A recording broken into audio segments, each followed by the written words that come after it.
So, praise the Lord. We are blessed, no? Sa kantahan pa lang in our songs, our worships, joyfuls. Alam ko, God touch our hearts. Kung if we find the lyrics is for you, no? Para bang kinakausap mo ang Diyos sa iyong awitin. I feel like refresh, hindi lang dahil sa nandito ako sa church, subalit I feel like refresh because we worship the one and living God, no? Amen? And we are not here para ipakita lang ating happy New Year na buhay, no? Hindi lang yon, kung hindi. We want to worship the Lord and we want to listen to His words. Amen? So, purihin po ang Panginoon. So, magtataglish po tayo ngayon. Okay? So, walang tumabi kasi walang magta-translate nung message. Okay? Okay, ang ating pong pag-uusapan ngayong umaga, it's about abundant life in Jesus and hope for eternity. Ang ating theme for the month is Children of Light, no? And it is shared by our sister in her devotion this morning. Actually, dahil nasa atin si Kristo and the light of Christ is in every one of us, in our hearts, we are all the children of light. Amen? Meron bang hindi children of light? Of course, wala na tayo sa kadiliman. Binasa kanina yon. Okay? Let's talk about abundant life in Jesus. In this coming year, alam ko marami sa atin ang gusto ng masaganang buhay. Amen? Of course, we are dreaming of masaganang buhay in terms of money, work, no, family, health. Okay yan, maganda yan. But we will talk about the masaganang buhay sa piling ng Panginoon. Not on the deathbed, not on the, para bang, hindi pa ngayon to kasi sa dating pang panahon yung eternity. Yun talagang ang buhay na wala ng yes. Pero dito pa lang po, sa lupa, we will reach this life, this abundant life in Jesus. Amen? At hindi tayo kailanman magagapi ng kaaway dahil we have hope. Meron tayong hope na our abundant life in Jesus will produce hope for eternity, mga kapatid. Amen? Okay, so ating pong text ay ito pong John 10:10. Pwede po ba tayong tumayong lahat? Ating pong basahin. Okay? Okay, John 10:10. The thief does not come except to steal and to kill and to destroy. I have come that they may have life and that may have it more abundantly. Let us pray. Lord Jesus, thank you, Father. Thank you, Jesus, for this morning. Thank you for the life. Thank you for your grace that every day is you're giving to us, Panginoon. Lord, salamat, Panginoon, sa inyong biyaya sa pagpasok po ng bagong taon na ito. Patuloy mo po kami samahan. Lord, open our hearts, open our minds, Panginoon, through your word, Panginoon. Buksan mo po aming puso, aming isipan, na maintindihan namin ng inyong salita, Panginoon, Lord God. It is through your Spirit, Panginoon, na mangungusap sa bawat sa puso sa amin. Lord, patuloy po kaming gabayan at samahan sa umagang ito. Sa pangalan ni Jesus, ito po aming dalangin. Amen. Amen. Okay, let's sit. Pwede na po tayo po lahat. The thief does not come except to steal and to kill and to destroy. I have come that they may have life and that they may have it more abundantly. Okay, so babatiin ko muna ang lahat. Welcome back, Pastor William. Siya po ang ating pastor in charge for more than how many years? Hindi na mabilang. Okay, so nagulat ako, nakita ko si Pastor. Meron nakatabi po yung ating magta-translate ng English for our sister. Okay. So, I have a great joy, Pastor, na nakita kita ngayon sa umagang ito. So, because Pastor William is one of the our inspirations, no? Of course, Bishop Beda, sila po yung magkakasama, Pastor William, sila po yung mga, their teachings, hindi na wala nakabuluhan, kahit nawala na siya dito, but the teachings of the Lord na ginamit po siya ay nandito, no? That's why, when we plant the word, huwag kang manghinayang na parang walang kabuluhan. Hindi mo alam, tumutubo yun, tinidiligan yun. Amen? Purihin po ang Panginoon.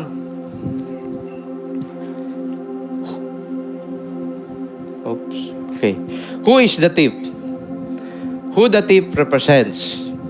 Of course, sabihin natin at ang thief talaga is si Satan. But the thief is primarily refers to the false religious leaders like a Pharisees who exploits God's people, but also broadly includes anyone offering a false way to God, leading people away from the true life in Christ. Yun po yung mga magnanakaw. Ito yung tip na sinasabi dito is will lead us away from the true life in Christ.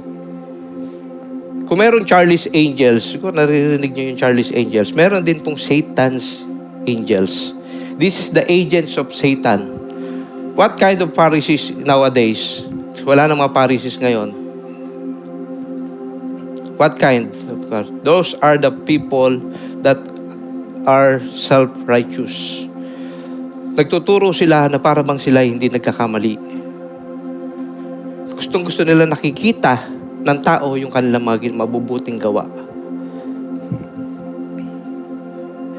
The Satan's angels wants to steal, kill, and destroy, contrasting with Jesus' offer for abundant life. Kabaligtaran ng buhay na nasabi ng Panginoon.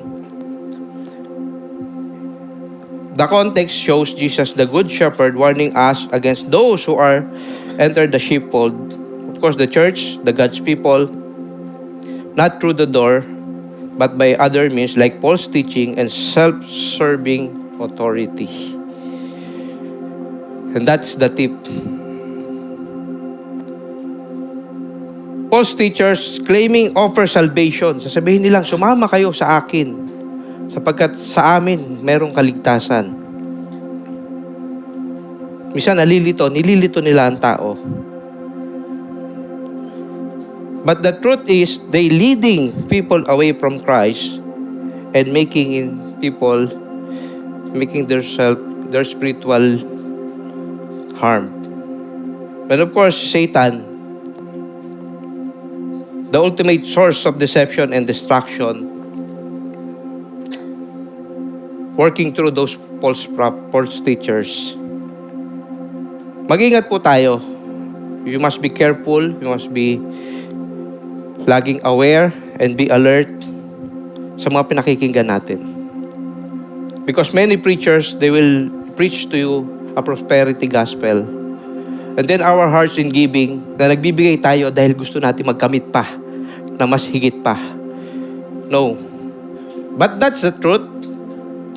When you give, hindi ka papabayaan ng Panginoon.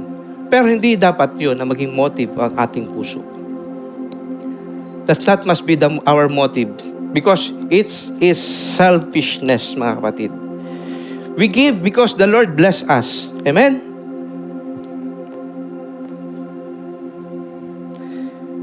Mag-ingat po tayo for those people that who gave advice or counsel to us. Baka mamaya, bulong ng diablo yon. That bulong ng diablo is devil's whisper, sister. You know, the serpent twisted the word of God and able to deceive Eve.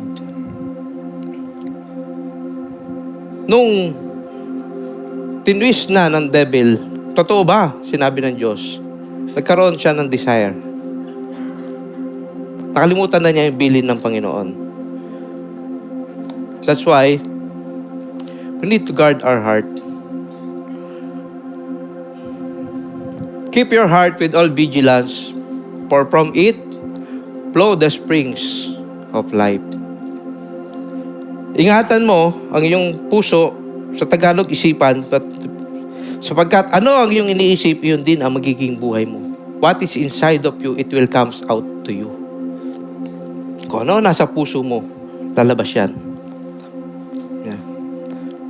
Hindi ang pumapasok ang nagpaparumi sa tao, kundi lumalabas sa kanyang bibig dahil iyon ang laman ng kanyang puso. Kung ito'y karahasan na lalabas sa iyo.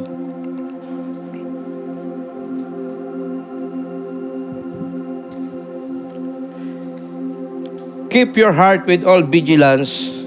Vigilance means the action or state keeping careful watch for possible danger of difficulties. Maging handa tayo sa mga pwedeng gawin ng kaaway sa atin. Always prepared to avoid danger. Be cautious and be alert.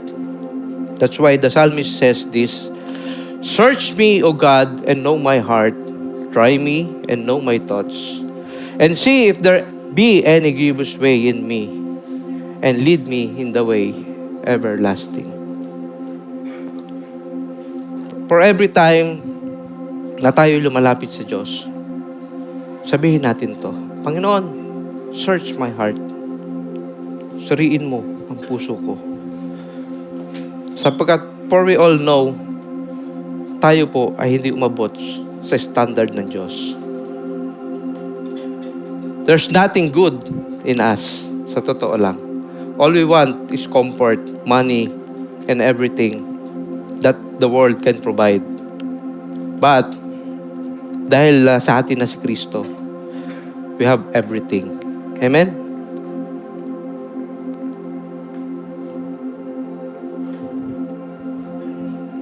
When the serpent twisted the word, the desires born in Eve's heart, nalito na siya. Ganon din pong ginagawa ng kaaway sa atin. They easily forgot what God, the giver of life's instructions to them. Teka lang, magiging tulad ako ng Diyos.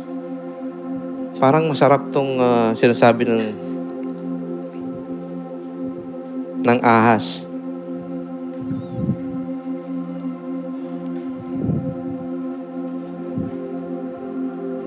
Okay?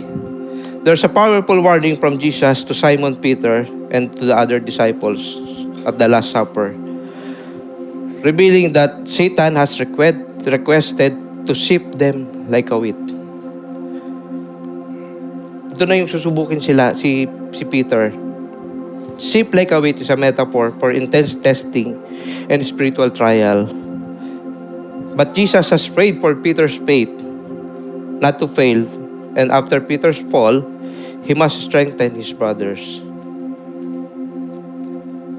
Actually, this passage highlights impending temptation but Jesus' intercession and Peter's future role is supporting the other disciples after his own restoration. What he says here, Simon, Simon, behold, Satan has demanded to sift you, men, like wheat.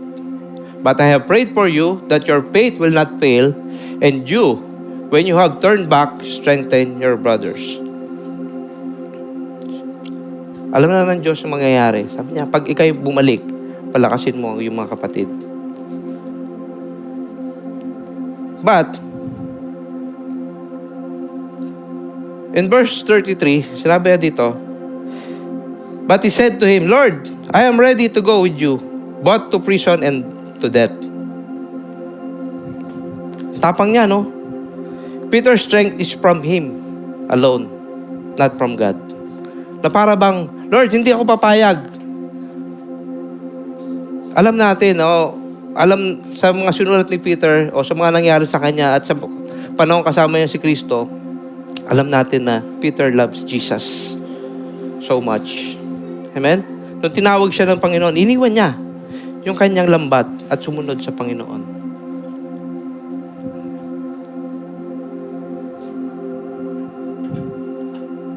I am ready to go with you both to prison and to death. Handa akong mamatay, Panginoon. But Jesus said,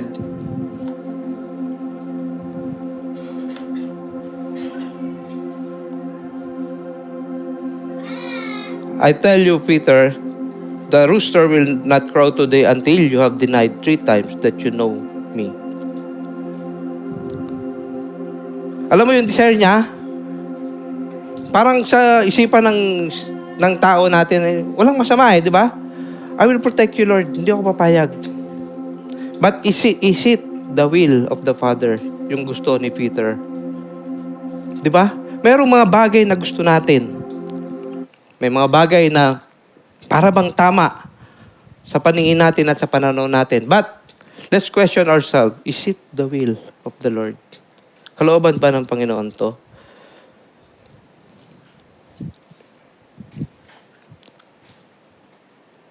Ulitin ko po, no? Sift them like a wheat is a metaphor meaning to be severely tested, shaken, or broken down by intense trials and temptation. Talagang intense ito. The goal of this sifting is to separate a person's genuine faith from what is worthless. In Tagalog, salain gaya ng trigo. A violent shaking or intense test of faith to see what's remain. Lahat po tayo ay daranas ng pagsubok.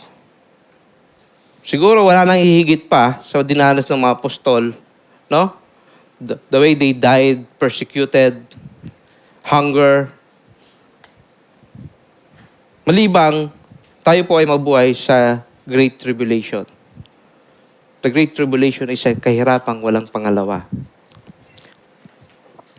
Alam niyo, there's a argument, why a good God let His children suffers?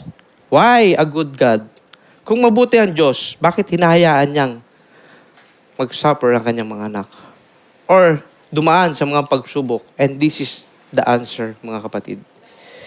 Because when we come to Christ in His appearing, there must be nothing left in us. Wala nang pride. It must be no hatred, no bitterness in your heart. Without sipping, there is something in us. Kaya kailangan tayong ligligin. Kailangan tayong salain. A violent shaking or intense faith to see kung ano po yung natitira sa atin. There's a profit from trials. In James 1:2-4, my brethren, count it all joy when you fall into various trials, knowing that the testing of your faith produces patience. Without testing of faith, there is no patience, mga kapatid. But let patience have its perfect work, that you may be perfect and complete, lacking of nothing. God loves us very much. That's why pinararanas po niya tayo ng mga pagsubok. Hindi natin alam. Habang tayo dumaranas ng pagsubok, may kapighatian. Totoo po yun, mga kapatid. But, Apostle James told this, count it all joy. Because this testing of your faith produce patience. All we need to see is we have hope in Christ. Kahit na dumating man yung mga pagsubok o andyan man ang ating adversary, which is Satan, our enemy. If Satan is our adversary, our accuser, na para bang natatakot tayo, na para bang, teka lang, wala naman akong ginawang mali, pero sinusumbatan ako ng aking budhi o aking ng kaaway. Para bang natatakot tayo sa mga pagsubok ng buhay. But if Satan is our adversary, Jesus is our victory over death and the giver of life. Hindi tayo dapat matakot sa dyablo, subalit wag nating hamunin ang dyablo. Ginawa ng lahat ng dyablo kay Jesus nung siya'y tuksoin sa ilang. Patunayan mong Diyos ka.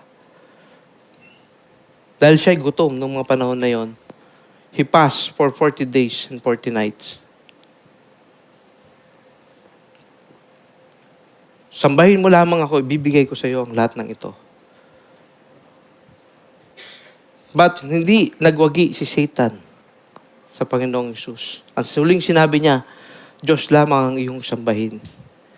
And because He is victor, Our Lord is victory over death, have victory over death. Meron din po tayo niyan dahil ang Panginoon ay nasa puso natin. Tayo po ay mananagumpay kay Kristo. Amen?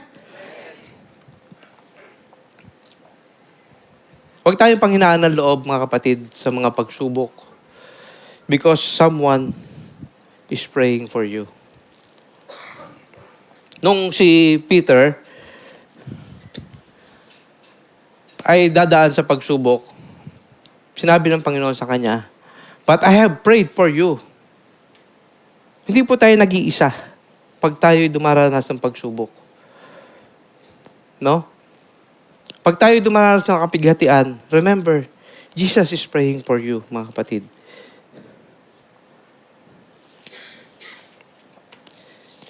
Actually, in John 17, Jesus prayed for himself. Actually, buong chapter ito ng John 17, hindi ko na po sinulat dito, kasi abutin tayo ng alas 12 ng tanghali. No? Jesus prayed for himself.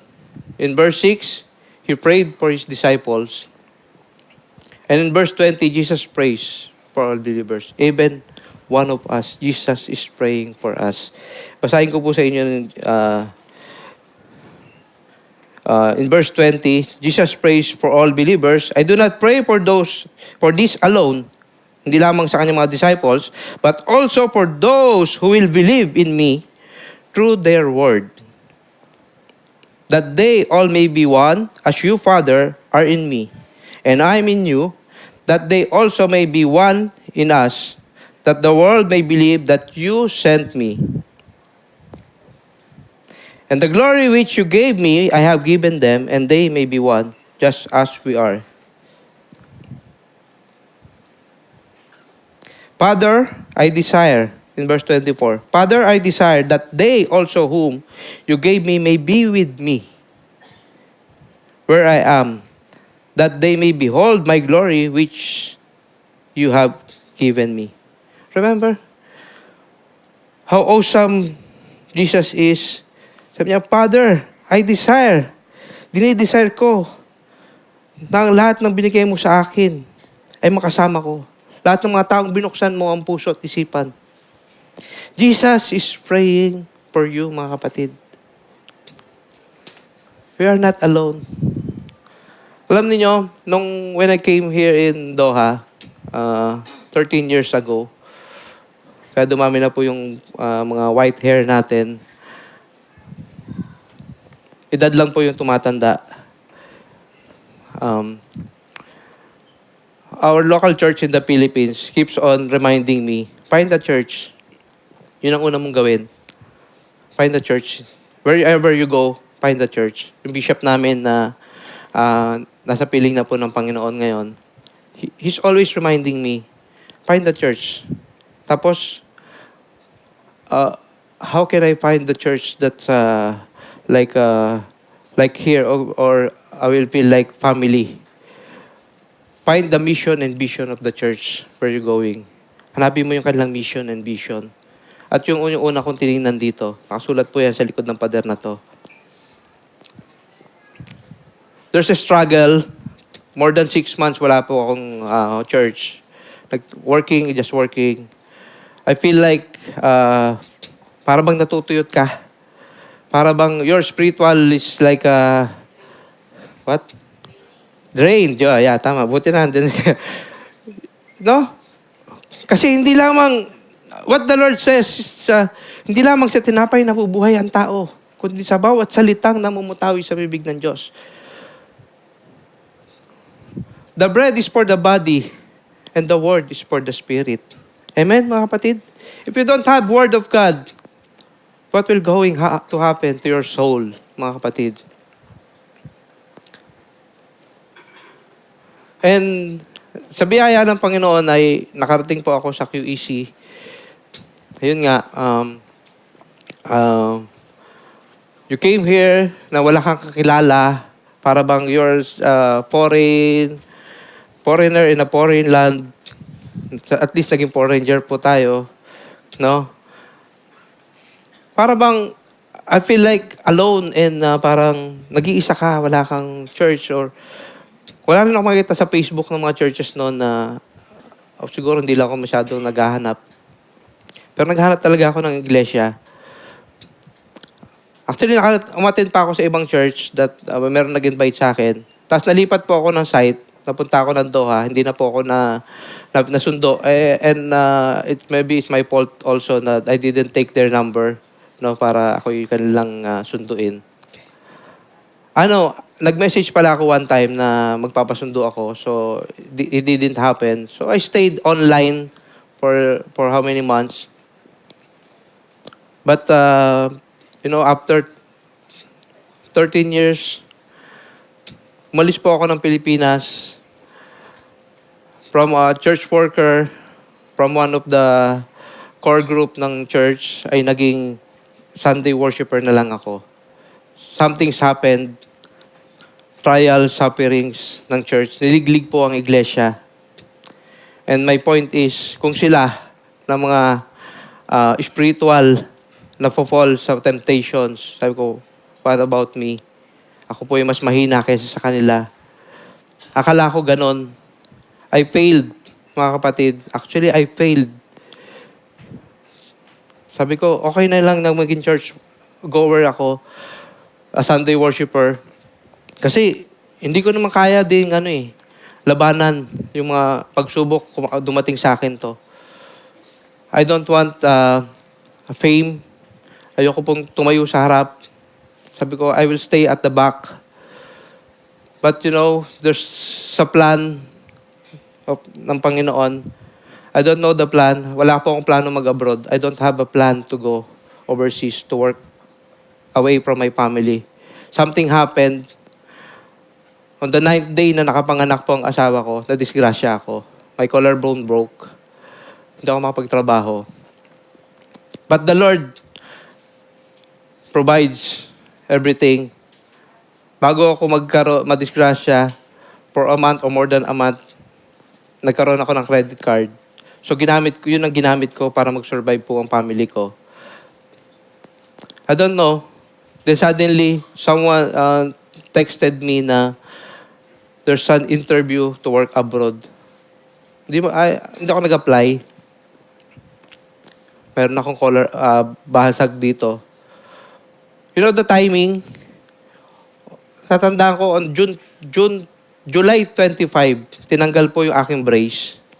And on July 26, my final interview sa akin ng employer. Masakit pa siya. Sabi ko, pupunta ba ako? Lord, anong kalooban mo? Okay, you need to work for your family, you need to provide. May mga utang ako dahil sa credit card, dahil hindi po ako nakapagtrabaho for more than a month. But the catch is here, I don't know the plan of God. When I came here in Doha, I don't have much time to be with my family, but I have time to read the Word of God. Binigyan niya ako ng kalungkutan, matinding kalungkutan po na malayo sa pamilya.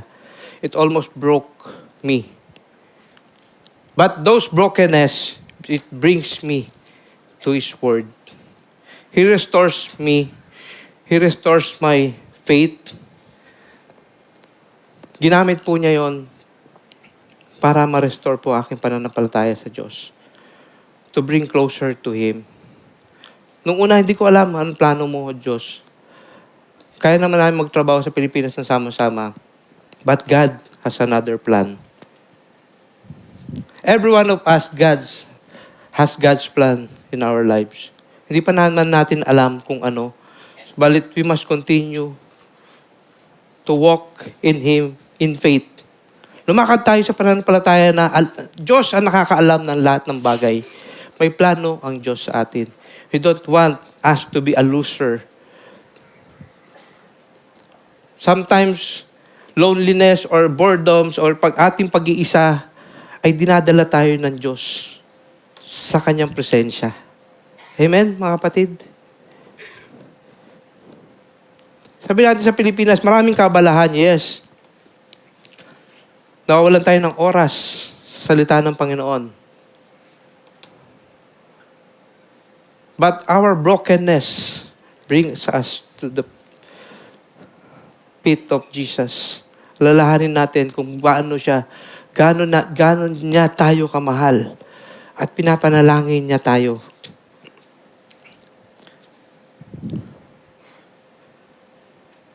Jesus is a man of prayer, so we must be too. Kailangan natin maging mapanalangin, mga kapatid. Okay? Nawala yata. Okay, in Ephesians chapter 6, verse 18. With every prayer and request, pray at all times in the Spirit, and with this in view, be alert. Ito na naman po yung be alert. With all perseverance and every request for all the saints. We should pray. The Lord Jesus is praying for us. We should pray too. And we request at all times in the Spirit. And we should pray also for our brothers and sisters. Sabi ng bishop namin, I am praying for you. Huwag kang mag-alala. Malayo ka man dito sa piling namin. Pinapanalangin kita palagi. And you know that word that I heard is like a burning fire filled my heart. Para bang pinuno niya. Para bang it makes me courageous na Panginoon, He's praying for me too also. May nananalangin sa'yo. Huwag ka matakot. Someone is praying for you. That's very important, mga kapatid. We should pray for our brothers and sisters. And it's not wasting of time, mga kapatid. You will see the difference if you try it. There's something will change in your heart if you pray for your brothers and sisters. And Philippians chapter 4, verse 6 to 7. Be anxious for nothing, but in everything, by prayer and supplication with thanksgiving, let your requests be made known to God. And the peace of God, which surpasses all understandings, will guard your heart and minds through Christ Jesus. Anxiety will kill us. But the word of the Lord says, be anxious for nothing.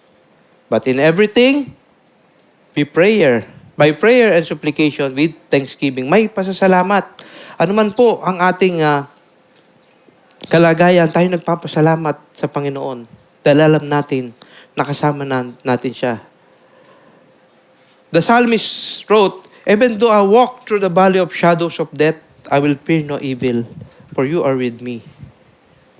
Your rod and your staff, they comfort me. Tayo may lumalakad sa libis ng kadiliman. Sa lugar na para bang walang katapusan o walang kawalan.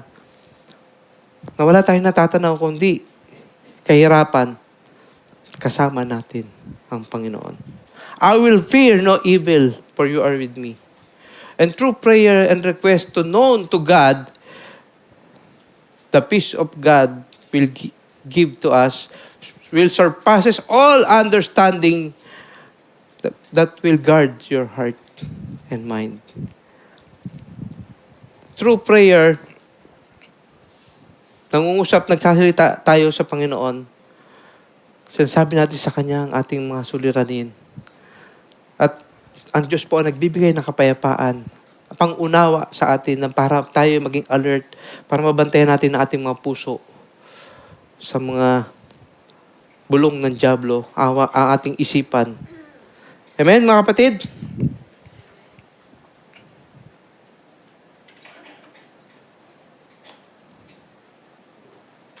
And Apostle Paul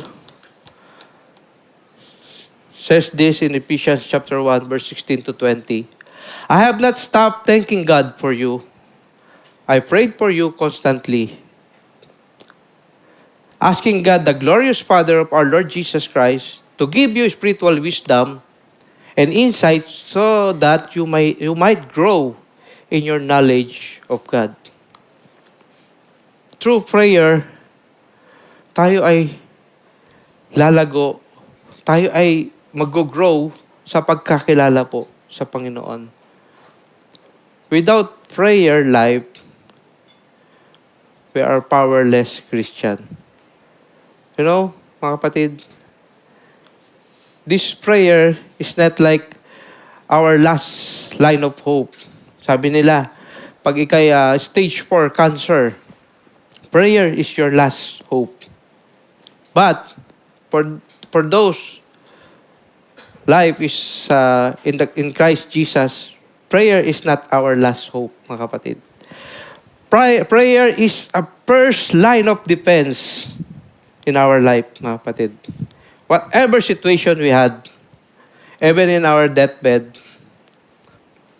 No, I read something last 2 days or 3 days.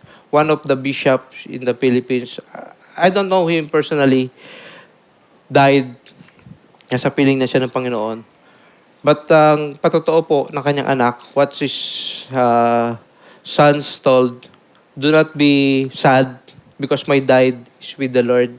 And in his deathbed, he is singing worship to the Lord, thanking God na makakasama na niya ang Panginoon. What faith could brought you, even in your deathbed, fear will not struck you. Kahit na mamamatay ka na. And even those last days of your life, can you sing a worship to the Lord? And are you having a joy na makakasama mo na ang Panginoon? One of the worries of those people in deathbed is, how about their children? Paano na sila pag nawala ako? Yun naman ang worries natin lahat. Di ba? Sino ang mag-guide sa kanila?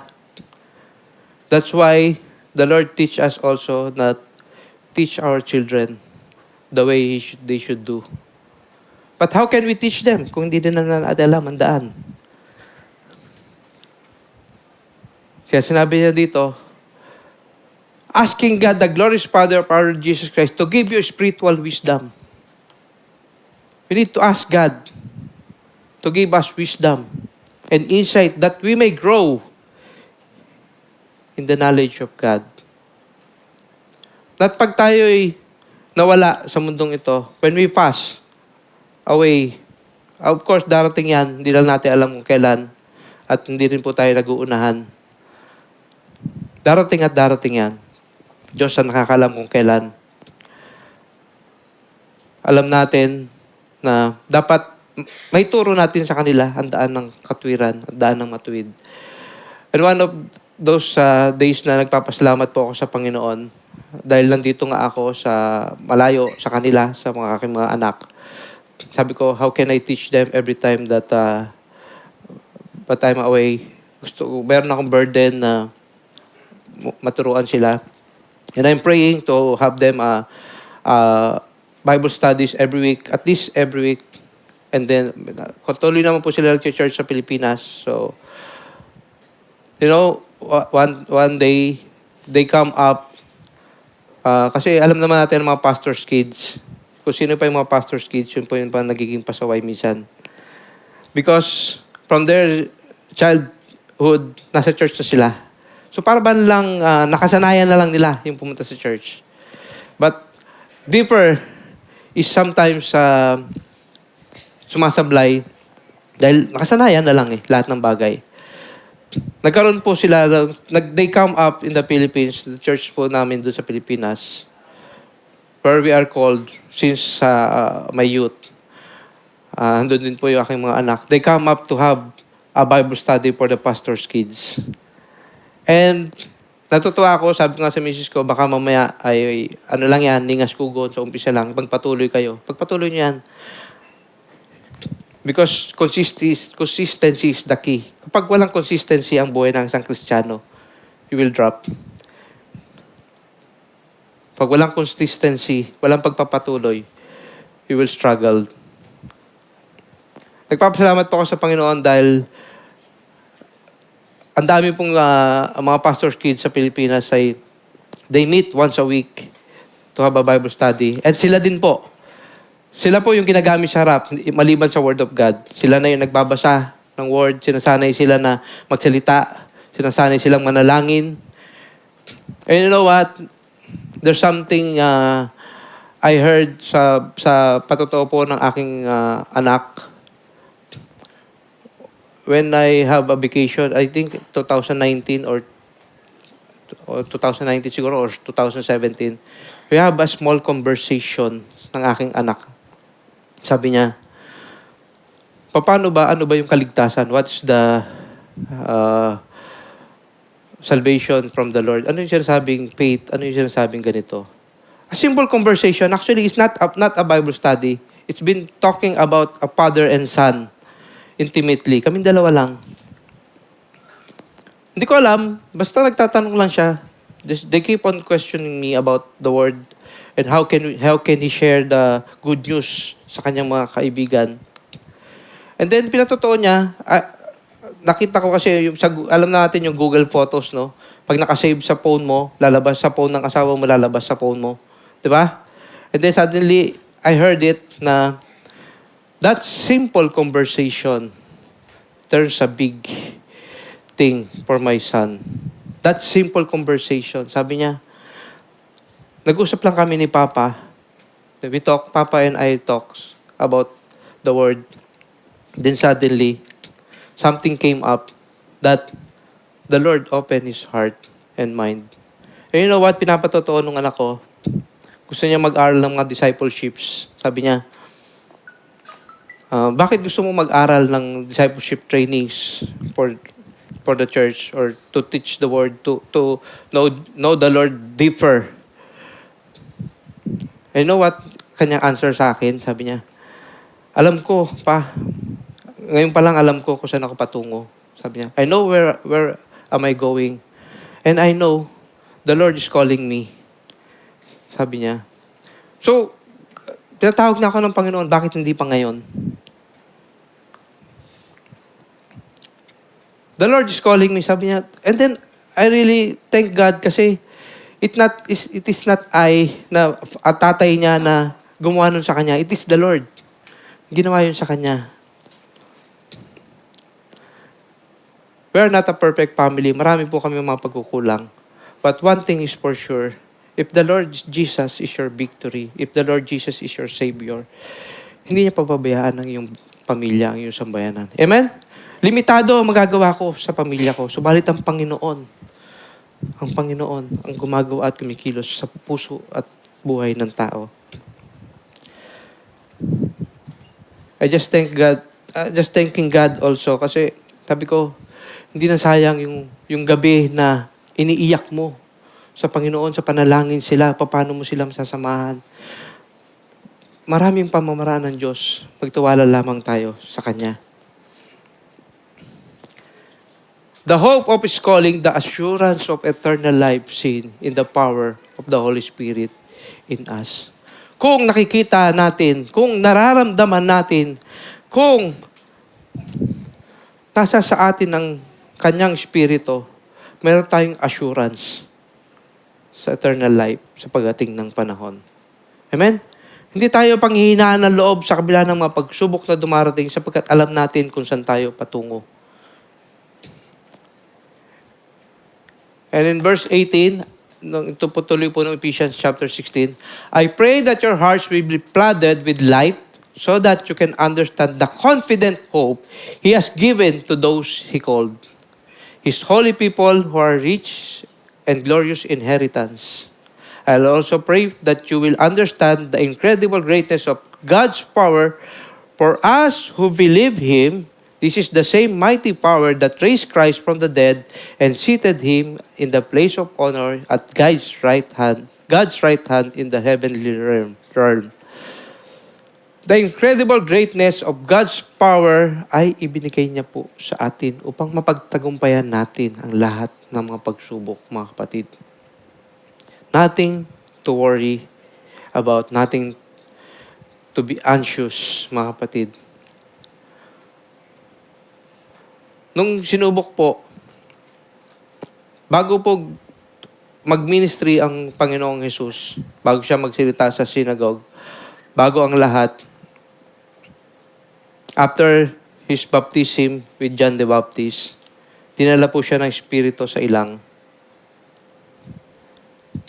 Bago tayo gamitin ng Panginoon, dumarating po yung pinakamatinding pagsubok na darating sa atin. But we can overcome it.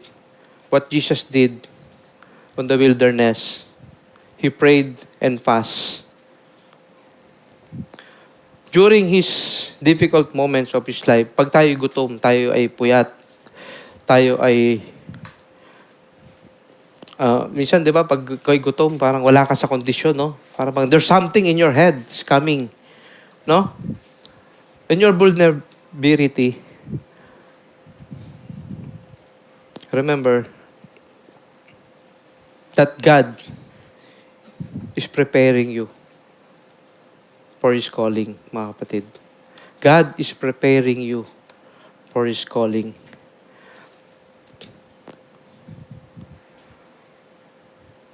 Salamat sa Panginoon for this new year. We are wanting lahat tayo ay gusto natin ng abundant life in this world. But the abundant life, we can find it through Jesus Christ. Amen? Masaganang buhay sa masigabong bagong taon, mga kapatid. Tayo po'y manalangin. Tayo po'y tumayong lahat. Heavenly Father, thank you for your word. Thank you, Father, for your grace, Panginoon, na laging nasa amin. Your mercy, Panginoon, na dapat kami mamatay dahil kami makasalanan. Dapat lamang kaming ang kabayaran ng kasalanan, sinabi mo yung kamatayan. Subalit your free gift of salvation is through our Lord Jesus Christ. Thank you for saving us, Panginoon. Saving us from our sins, from our anxiety. Saving us from ourselves, Panginoon, Lord God. For our selfish motive, Panginoon. Thank you, Lord. And we are walking through your holiness, Panginoon. We come to your presence, Panginoon, and we must count the cost in following you, Panginoon, Lord God, that we need to surrender everything in your presence, Panginoon. Lord, thank you for your love because alam po namin na gusto mo kaming makasama sa iyong muling pagbabalik. Lord, cleanse our heart, Panginoon. Check, Panginoon. Search my heart, O God. Search our heart, O God. Sa gayon, Panginoon, every day in our lives, Panginoon, we are transformed in your likeness and in your glory, Panginoon. Thank you, Father, for this morning. Continue to bless your church, Panginoon. Continue to bless your children, Panginoon. And thank you, Lord, for this new year. Thank you, Jesus, because you let our beloved pastor to be with us this morning, to be an inspiration for me, personal, and for your church, Panginoon. Salamat, Panginoon. Continue to bless your people, even those who's listening online, wherever you are right now. God bless you. We have abundant life in Christ. Sa pamagitan po ng kanyang ginawa sa krus ng Kalbaryo, napagtagumpayan na niya ang kaaway. At ganoon din tayo. We are overcomer because Jesus Christ overcomes the world. Thank you, Father. Thank you, Jesus. Give us peace and joy in having you, Panginoon. In Jesus' name we pray. Amen. Amen.